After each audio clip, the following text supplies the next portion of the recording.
Agora orar pelo nosso pastor, já chamam nosso, que é tudo pastor, é tudo nosso, né? É tudo nosso.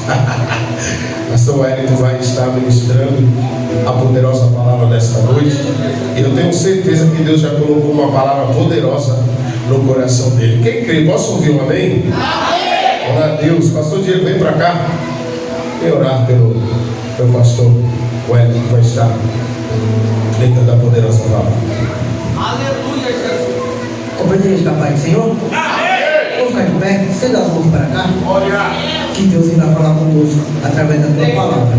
Senhor, meu Deus, meu Pai, Deus, colocamos, Senhor, o teu filho, Senhor, para liberar, Senhor, a palavra que o Senhor entregou no coração dele, Senhor, para falar não aquilo que nós queremos, Senhor, mas aquilo que o Senhor quer falar com a tua igreja, Senhor. O culto, Senhor, da Santa Ceia, Senhor. Deus, usa o teu servo, Senhor, da maneira que o Senhor nunca usou, Senhor, nesta noite, para falar com cada um, Senhor, em nome de Jesus. Amém. Amém, glória a Deus. Você não pode tomar a vossa assento nessa noite? Glória a Deus.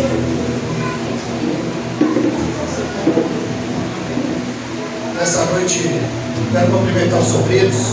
Segunda carta de Paulo a Timóteo, capítulo 2, o verso 15, que diz: procura apresentar-te a Deus como obreiro aprovado, que não tem que se vergonhar e que maneja bem a palavra da verdade. Quero cumprimentar as crianças nessa noite, no livro de Mateus 19, 14. Não impeça as crianças de vir, pois dos tais é o reino dos céus. Quero cumprimentar os jovens, Salmo 119, verso 9. Como purificará o jovem o seu caminho? Observando-a conforme a palavra do Senhor. Quero cumprimentar minhas irmãs nessa noite. No livro de Lucas, capítulo 1, e o verso 28, que diz: salve agraciada, o Senhor é contigo, e bendita és tu entre as mulheres. Quero cumprimentar os varões nessa noite. No livro de Juízes, capítulo 6, o verso 12. Varão valoroso, o Senhor é contigo. Quero cumprimentar os anciãos nessa noite, no Salmo 92, o verso 14. Que na velhice darão frutos, serão viçosos e florescentes. Quero cumprimentar todos aqueles que adoraram o Senhor nessa noite, inclusive, aleluia, o ministério de louvor. O Salmo 22, o verso 3, que diz: Ele é santo e habita em meio aos louvores. Quero cumprimentar toda a igreja com o livro de Apocalipse 2:10. Ser fiel até a morte e dar-te a coroa da vida. Ainda toda a igreja com Apocalipse 3:11. Guarda o que tens, para que ninguém tome a tua coroa. E ainda toda a igreja no livro do profeta Amós, capítulo 4, verso 12. Prepara-te, ó Israel, prepara-te, ó igreja, para encontrar-te com teu Deus. Eu vos saúdo, cada um e a todos, com a santa paz do Senhor Jesus. Amém, igreja? Amém! Vamos abrir nossas Bíblias, 1 Coríntios, capítulo 11, versículo 23. Faremos menção do 24, do 26 e do 28. Desde já eu quero agradecer a Deus por mais uma oportunidade para fazer a exposição da sua palavra. Louvo a Deus pela vida da minha esposa Selma, minha filha Sara, pastor Gilberto, pastor presidente da minha igreja. Louvado seja o nome do Senhor. Danilo, que nos acompanha, Marcos, Isabelinho, família, todos que nos acompanham, em especial o pastor da igreja, aleluia, que nos concede a tribuna, evangelista, aleluia, Adriano, que foi o canal para que nós estivéssemos aqui nessa noite. E eu quero compartilhar uma palavra, segundo em 1 Coríntios, capítulo 11, verso 23. Porque eu recebi do Senhor que também vos ensinei, que o Senhor Jesus, na noite que foi traído, tomou o pão. 24 diz: e tendo dado graças, o partiu e disse: tomai e comer, e chamei o povo que é partido por vós, fazei isso em memória de mim. Porque todas as vezes que comeis deste pão e beber deste cálice, anunciais a morte do Senhor até que ele venha.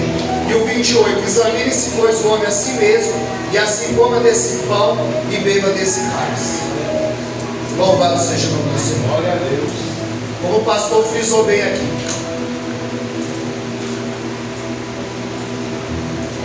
Paulo não inventou nada. No verso 23 ele disse: eu recebi, eu vos ensinei o que recebi do Senhor. Paulo não criou nada. Paulo não copiou dos evangelhos. Paulo tirou da despensa e pôs à mesa. Aleluia! As cartas de Paulo, ela foi redigida antes dos evangelhos. Nós sabemos que a Bíblia não está em ordem cronológica. Os evangelhos, eles foram escritos cerca de 60 a 70 depois de Cristo. E as cartas de Paulo de 55 a 60. E o último a ser escrito foi o Evangelho, segundo escreveu João, 90 depois de Cristo. Então Paulo, ele não inventou nada. Ele disse: eu vos ensinei o que recebi do Senhor. E nós devemos ter 3 olhares sobre a ceia. O primeiro olhar, 1 Coríntios 11, 24. Fazer isso em memória de mim. Olhar para trás. No 11, 26, ele diz: todas as vezes que comer deste copo e beber desse cálice, anunciai a morte do Senhor até que ele olhar para frente. E no verso 28, ele diz: examine-se o homem a si mesmo, e assim coma desse pão e beba desse cálice. Ele não está dizendo: examine-se o homem a si mesmo e não coma. Ele está dizendo: examine-se e coma. Porque você não deve correr da ceia por causa do pecado. Você deve correr do pecado por causa da ceia. Louvado seja o nome do Deus eterno. Meu Deus! Então aqui nós temos que olhar para frente, olhar para trás e olhar para dentro. Examine-se o homem a si mesmo. Aqui é o chicote da alma. Aqui é quando nós devemos parar e fazer uma faxina milimétrica no porão da alma, para detectar onde está o erro. É por isso que Tiago 23 ele confronta a palavra no espelho. Porque quando eu olho no espelho, eu vejo se minha gravata está torta, se meu cabelo está penteado. Porque quando eu examino a palavra me examina. Muita gente marca a Bíblia, mas a Bíblia não os marca. Nós precisamos ser marcados por essa palavra. Nós temos que, no verso 23, olhar para frente. Paulo, em 1 Coríntios, capítulo 15, verso 19, ele diz que se esperássemos Cristo só nessa vida, seríamos os mais miseráveis dos homens. Porque a Bíblia anuncia que ele viria, ele veio. E agora a Bíblia anuncia que ele vai voltar, e nós o aguardamos. O engraçado é que quando alguém morre, a gente procura esquecer. Jesus disse: não, fazer isso em memória de mim. No verso 24, é olhar para trás. É sobre esse olhar que eu quero compartilhar com os irmãos. É olhar para trás. Porque quando eu olho para trás, eu vejo como um cordeiro. Quando eu olho para frente, eu vejo como um leão. Olhar para trás não é vê-lo como rei, é vê-lo como servo. Em Marcos 10:45, o Filho do Homem não veio para ser servido, mas para servir e dar sua vida em resgate de muitos. Ele, sendo Senhor e Mestre, ele veio para servir. É olhar para trás e vê-lo não como um advogado, mas como um réu. Não como um leão, mas como um cordeiro. Não é vê-lo como um advogado, mas como um acusado. A cruz, quando nós olhamos para trás, nós percebemos que a cruz está vazia, que a manjedoura está vazia, que o túmulo está vazio, mas o trono está ocupado. Glória a Deus. Nós sabemos que Jesus ele fica 6 horas na cruz, 3 dias na sepultura, mas o trono está ocupado para sempre. É por isso que João 3,30 ele diz: é necessário que ele cresça e que eu diminua. Porque é só ele que deve aparecer. Em todas as ocasiões era o cordeiro que o homem oferecia para Deus. Então era o cordeiro do homem para Deus. Mas em João 1,29 é o cordeiro de Deus para o homem.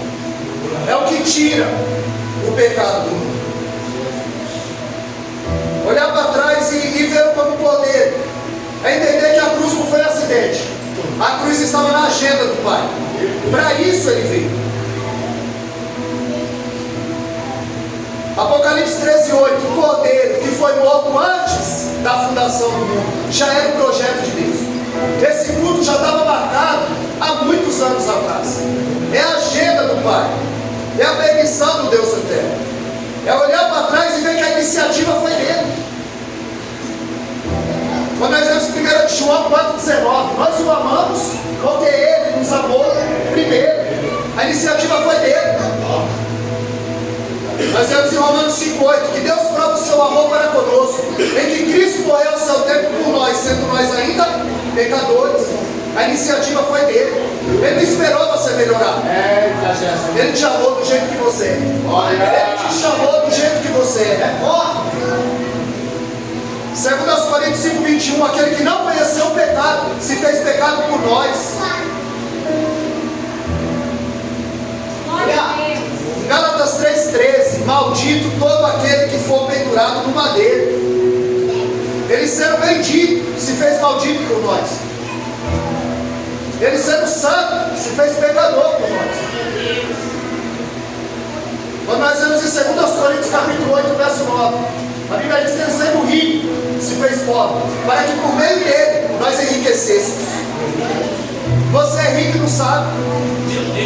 Louvado seja o Senhor. Aleluia. Jesus. É olhar para trás e ver que Deus materializou esse amor. O texto fala da Bíblia, João 3,16, que Deus amou o mundo de tal maneira, incomensurável, não tem como medir, que deu seu único filho para morrer por mim e por você. Aleluia. Para que nós obtenhamos a vida eterna. Em João 15,13, ninguém tem amor maior que esse, de dar sua vida pelos seus amigos.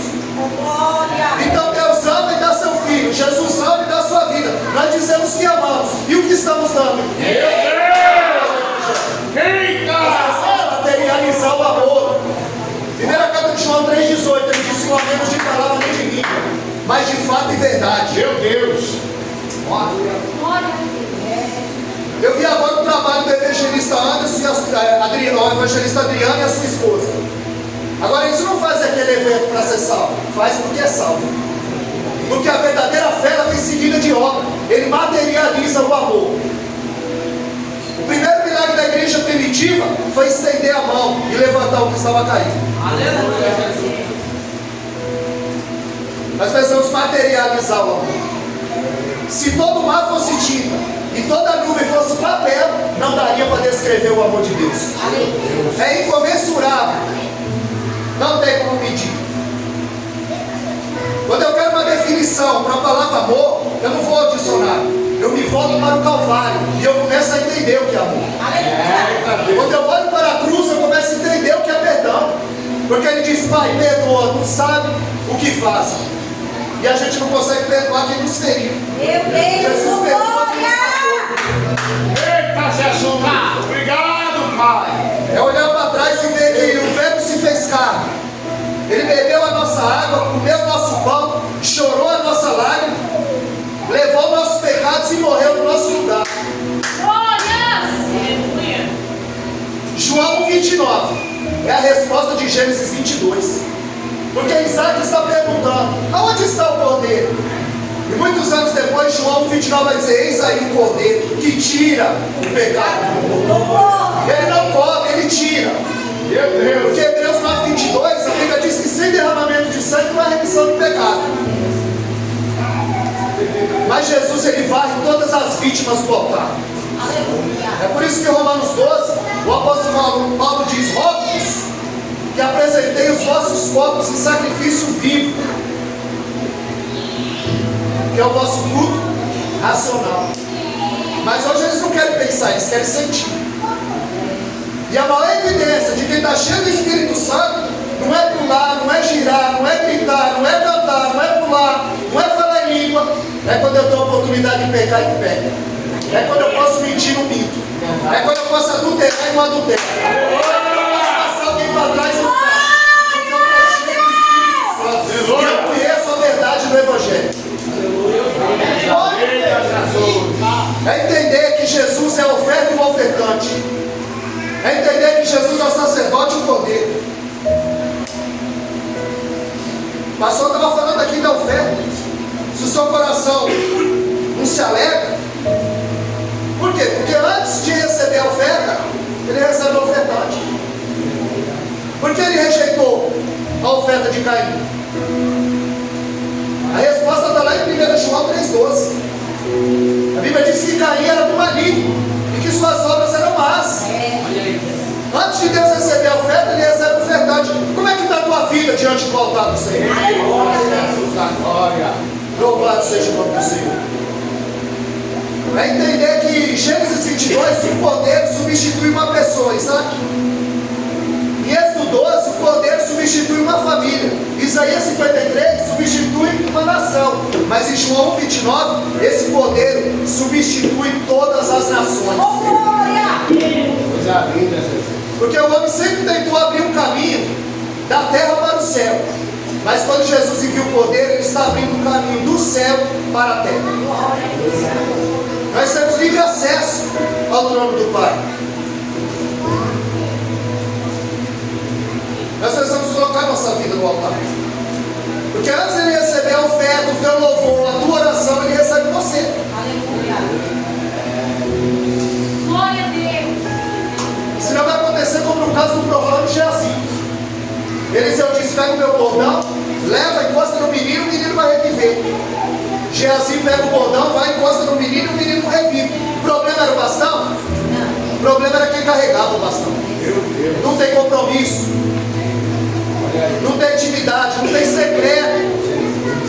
É por isso que Mateus 6,6 ele diz que quando orares, entra no teu quarto, fecha a tua porta, e o teu pai que vê, ele vê, você não ouve, ele vê. Porque antes dele ouvir, a Bíblia diz no Salmo 139, verso 4, que antes da palavra chegar na língua, o Senhor tudo conhece. E Ele está olhando para onde? Para o teu coração. Ele recebe o ofertante. Sem santificação, o bastão do Evangelho não tem virtude na nossa mão. Eu fico estarrecido em face ao texto de 1 Reis 17:24, quando aquela mulher diz para Elias: reconheço por verdade que tu és o nome de Deus e que a palavra é verdade na tua boca. Aleluia. Quer dizer que a palavra de Deus pode não ser verdade na boca de alguém. Porque a palavra de Deus na boca do diabo é a palavra do diabo. Ele distorce e acrescenta.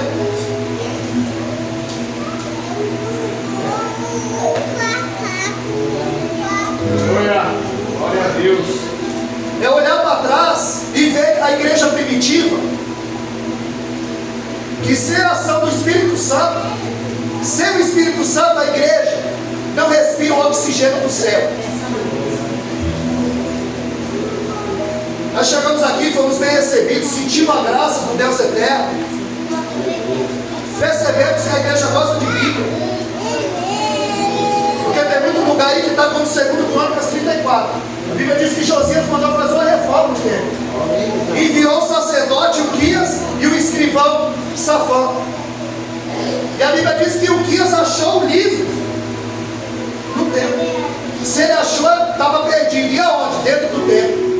Tem muito lugar por aí que o livro está perdido dentro da igreja. O livro não é mais a prioridade.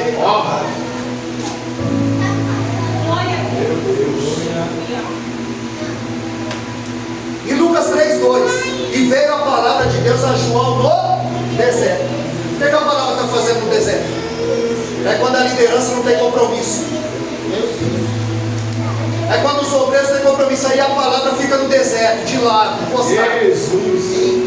1 Samuel 3, verso 1, a Bíblia diz que a visão não era frequente e a palavra era escassa. Faltava a palavra, faltava a visão do homem de Deus. É por isso que quando Deus chama Samuel, Samuel, isso 3 vezes, na terceira vez ele vai até Eli: me chamaste? Aí a Bíblia diz que Eli entendeu.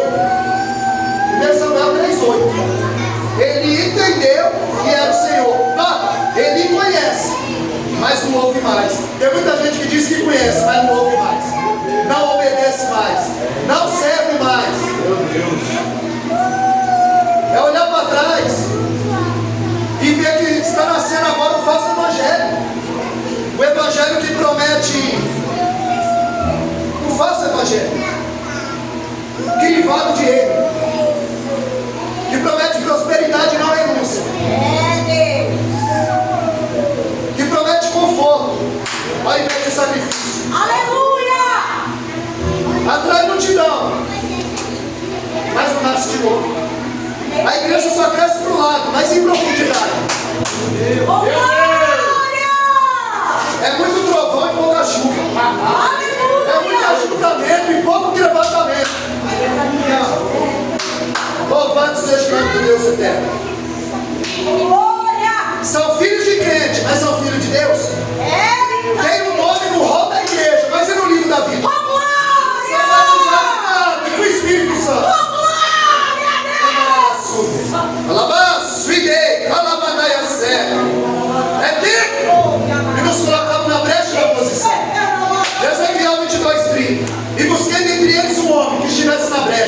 tapando o muro, e ninguém achei para que não destruísse aquela cidade.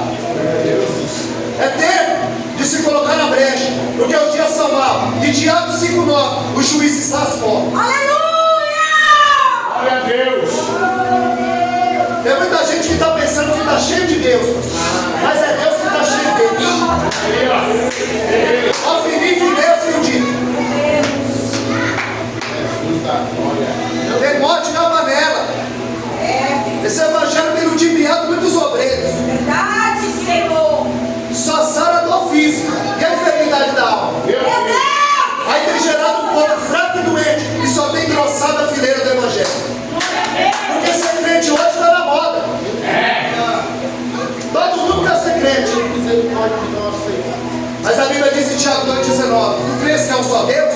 Fazes bem, o demônio também crê e estremece. Ele estremece, mas não obedece. As pessoas obedeciam. Glória a Deus! Ser crente agora é Estado. Mas no tempo do Império Romano, quando o soldado romano chegava e dizia: César é o seu Quírios, é o seu Senhor, se negasse, era assinar o atestado de óbito, era ganhar uma cova cheia de leão, era ganhar uma fornalha 7 vezes aquecida. Agora hoje é troféu. O que sai com medo sai com 2. O cantor do ano e a música Revelação. E para Jesus, para Jesus só sobrou a cruz. Olha aí. Isso. No capítulo 3 de João, que o pastor leu no capítulo 2, no capítulo 3, ele diz: é necessário nascer da água e do Espírito. É necessário nascer de novo.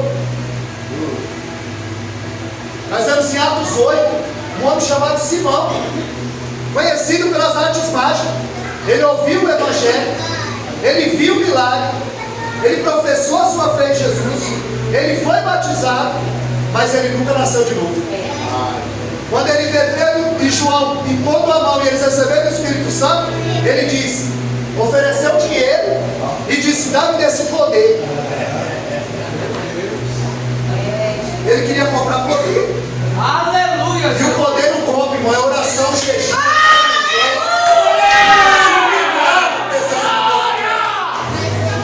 Autoridade, unção e poder tem que descer. Tem que nascer de novo. Tem que nascer de novo. Em Atos capítulo 5, Ananias e Safira andavam com os discípulos, ouviu o milagre, viu o milagre, professou a fé, foi batizado, mas queria comprar fama. Em Atos 5, Ananias quer comprar fama. Em Atos 8, Simão quer comprar poder. No capítulo 1 ao 12 de João, Jesus fala às multidões.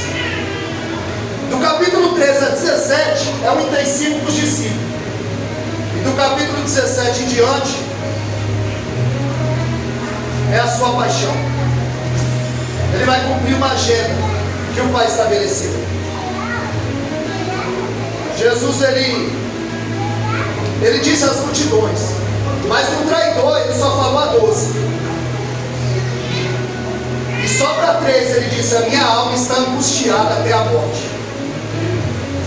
Porque pão e peixe Jesus dá para a multidão, mas a ceia ele seleciona. Jesus selecionou. Jesus queria que você estivesse aqui nessa noite.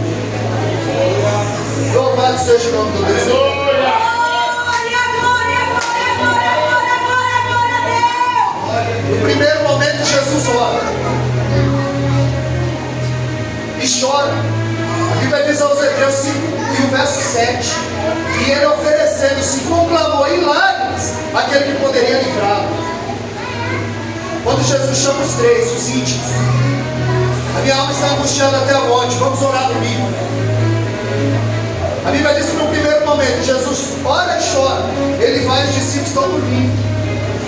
No segundo momento a Bíblia diz que um anjo conforta, ele volta e os discípulos estão dormindo.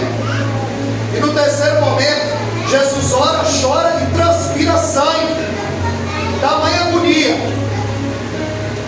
Ele volta e os discípulos estão carregados de sono. E ele disse: não pode vigiar 1 hora comigo? No sopé do monte, os discípulos não conseguem expulsar o demônio.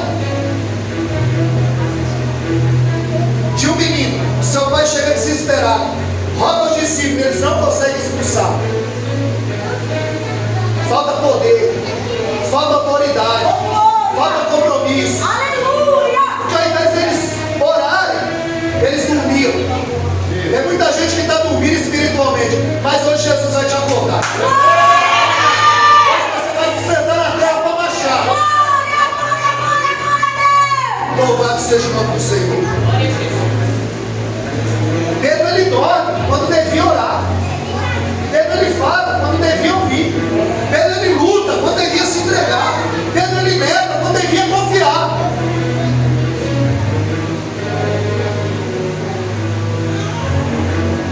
No Sermão do Monte eles estão discutindo. Em Lucas 9,46 ele discutiu quem era o maior. Quem prega mais, quem expulsa mais demônio, quem canta melhor. E a Bíblia vai dizer em Marcos 9,46 que eles chamam Jesus de lado e dizem: por que nós não podemos expulsar o demônio? Porque em vez de orar eles dormiam. Porque em vez de buscar eles dormiam. Porque em vez de jejuar eles dormiam. Eles não estavam revestidos de poder. Eles iam discutindo quem era o maior. É por isso que em João 13,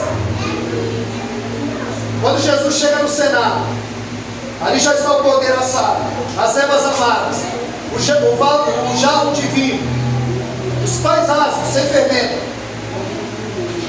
E Jesus pergunta: o que vocês iam discutindo pelo caminho? E eles se calaram. Porque no caminho eles iam discutindo quem era o maior. Eles iam discutindo quem ia lavar o pé um dos outros. Porque lavar o pé era a função do escravo mais humilde da casa. E eles iam discutindo quem vai lavar o pé um do outro. A Bíblia diz que Jesus cinge-se de uma bacia e uma toalha. E uma bacia e uma toalha os constrange. Porque é o símbolo desse reino, o símbolo da humildade. Porque tem muita gente no pedestal e pouca gente com a bacia e a toalha na mão. Tem muita gente que é o microfone, mas a bacia e a toalha, lavar o banheiro, passar o pano na cadeira, lavar a igreja. É muita gente com o pedestal na mão e pouca gente com a bacia e a toalha. No reino de Jesus, nesse reino ao qual eu e você vamos morar, a pirâmide está de ponta cabeça. O maior é o que serve. Maior é o que serve. Glória a Deus. Jesus está falando de uma lavagem espiritual. Pedro não entende. E ele diz: o meu pé você não lava. E ele disse: se eu não lavar, você não tem parte comigo. Ele falou: então lava a mão, lava o corpo, lava a cabeça. Em João 15,13 ele já estou limpo pela palavra que vos tenho falado. É a palavra que limpa. A palavra executa aquilo que ninguém pode executar. Aos Hebreus 4,12, a palavra de Deus ela é viva, produz vida. É eficaz, causa efeito. E ela é mais penetrante que espada alguma de 2 gumes. Ela é apta para dividir a junta da medula e a alma do espírito, e discernir a intenção do coração. Aleluia. A palavra aqui é comparada com espada afiada, porque nos confronta. Se fosse para fazer carinho, era travesseiro. Mas é espada para nos tirar da zona de conforto. É para chegar no âmago da nossa alma. É para mexer no subconsciente. Glória a Deus. Jesus está falando de uma lavagem espiritual. Aleluia. Glória a Deus. E o Evangelho de João é conhecido como o Evangelho das Águas. O pastor falou aqui sobre Jesus transformar água em vinho.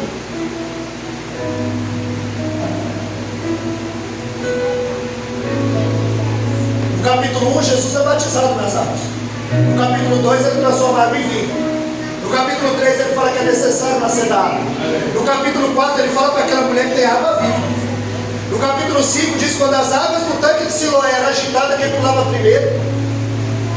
No capítulo 6, Jesus anda sobre as águas. No capítulo 7, 37, ele se põe em pé e diz: aquele que tem sede, vem a mim, tome de graça. No capítulo 9, ele manda o cego se lavar no tanque de Siloé, nas águas. E no capítulo 13, ele lava os pés dos discípulos. Conhecido como o Evangelho das Águas. Louvado seja o nome do Senhor. Eles não entendem trabalhar no Senhor. Eles não entendem que tem hora para as coisas acontecerem. O pastor frisou bem aqui. E João 2,4, Jesus disse: o que deu eu contigo, mulher, ainda não é chegada a minha hora. Mas em João 17, verso 1, ele diz: Pai, agora é chegada a minha hora. Porque tem hora para as coisas acontecerem. Aleluia! Você só vai ser grande do dia para a noite, novela, filme, série. A obra de Deus é degrau por degrau. Deus não dá nada de mão beijada para ser ninguém. Tem que descer. Tem que subir. Jesus ele não foi preso, ele se entregou. Judas é outro que nunca nasceu de novo. Jesus lavou os pés dele, deu a ceia na mão dele. Salmo 41:9, ele diz: aquele que mete a mão comigo no prato levantou seu calcanhar contra mim, deu coice nas coisas santas do Senhor. Nunca nasceu de novo, nunca teve compromisso com o Eterno. Jesus não foi preso, ele se entregou. Porque o dia da batalha chegou, e o dia da batalha chega na vida de todo mundo. Só que ele estava preparado. Ele passou a noite em oração. Aleluia! Pilatos ele tenta soltar Jesus por 3 vezes. Quando ele sabe que ele é da Galileia, ele o manda para Herodes. Herodes o examina. Mas a Bíblia diz em Isaías 53:7 que como uma ovelha muda. Oh, glória! Você é assim, crente, ou você é uma ovelha falante? Meu Deus. Como uma ovelha muda, ele não abriu a sua boca. Herodes não acha nada, devolve para Pilatos. A segunda tentativa de Pilatos, ele manda açoitar. Ele é covarde. A Bíblia diz em Marcos 15:10 que Pilatos sabia que por inveja os sacerdotes entregaram Jesus. Ele sabia que ele era inocente, mas ele manda açoitar. Era para soltá-lo imediatamente se ele era inocente. Ele manda açoitar para aplacar a ira da multidão. Jesus não se impressiona com a multidão. A última multidão que ele viu vociferava numa voz uníssona: crucifica, crucifica. A Bíblia diz em João 2,25 que Jesus não confiava na multidão, porque ele sabia o que havia na multidão. E a multidão só serve para atrapalhar. O servo de Jericó gritava e a multidão mandava calar. A mulher do fluxo de sangue queria tocar em Jesus e a multidão impedia, atrapalhava. Zaqueu quer ver Jesus, a multidão atrapalha. Ele sobe.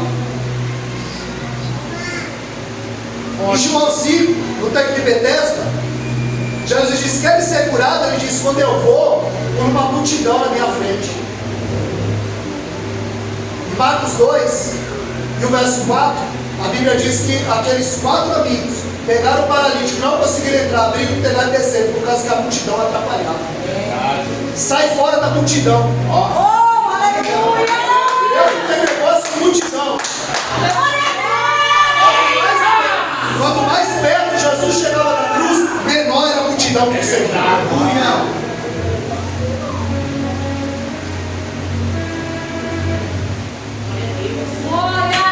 A última cartada, ele falou: é a Páscoa, eu posso soltar o preso. Traz Barrabás, traz Jesus. E a mulher dele ainda pressiona a Cláudia: por que você está tão abatida, Pilatos? É o Galileu. Ele apanhou, ele sofreu, mas ele não abriu a boca. Você é assim? Eita, meu Deus, me ajuda. Ou você se vira? Você ora e Deus entra com a vingança. Aleluia. É Deus que te justifica. Verdade.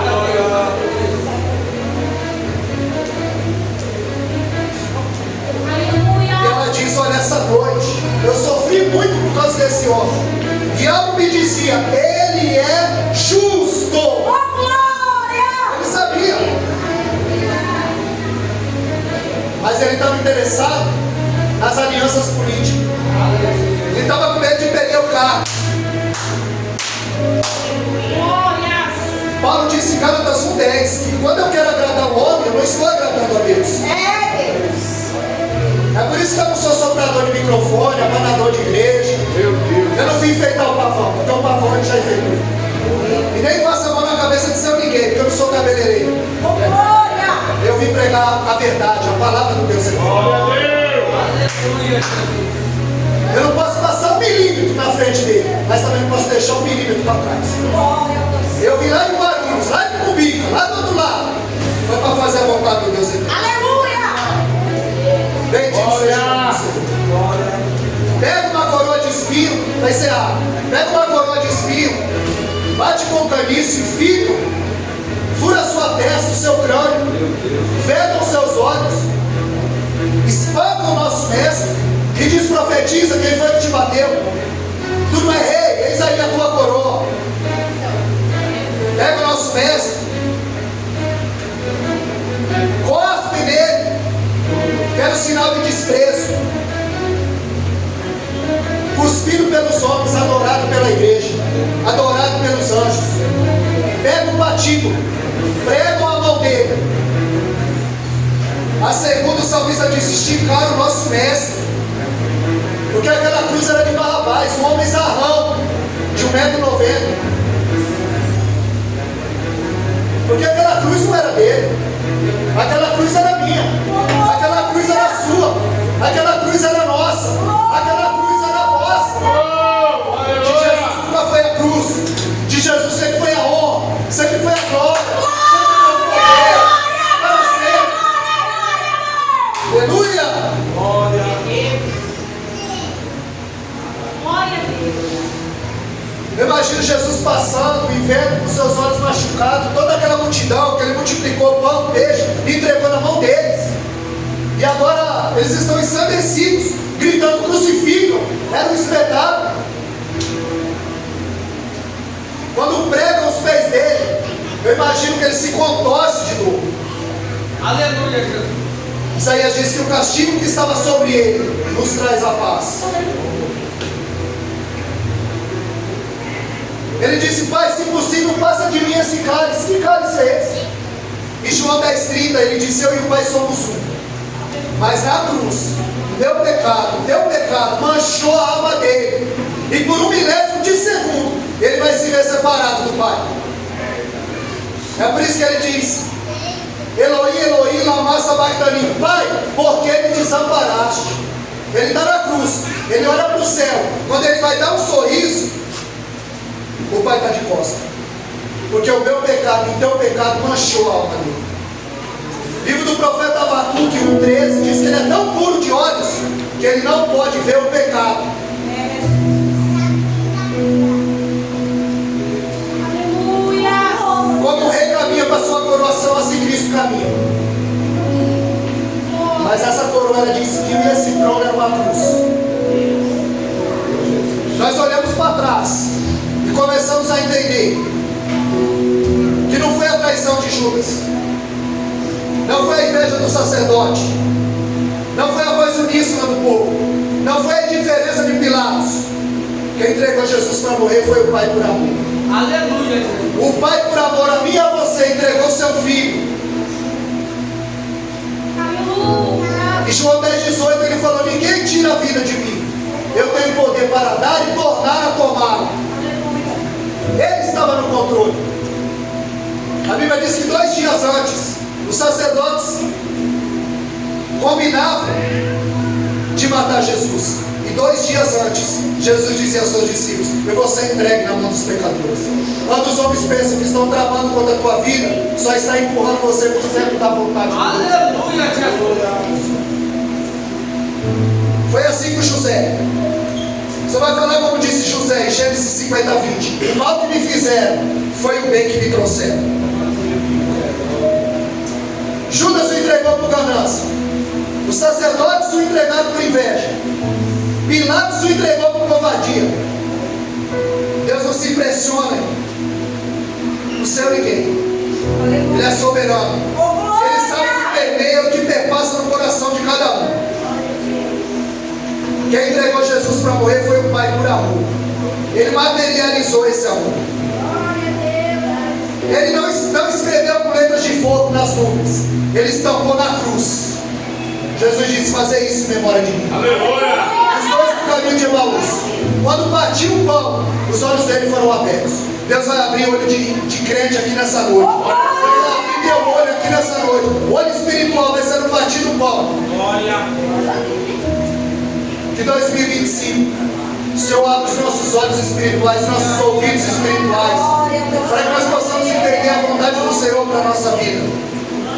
Porque muita gente come o pão e bebe o vinho, mas não se alimenta de Jesus. Nós precisamos se alimentar da palavra.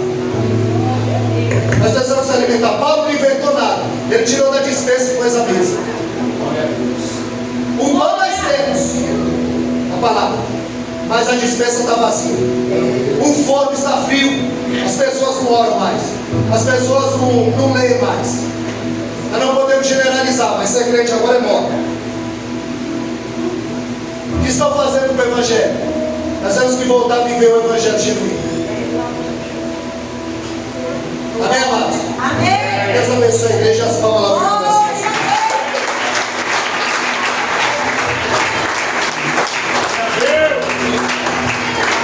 Aleluia, Jesus.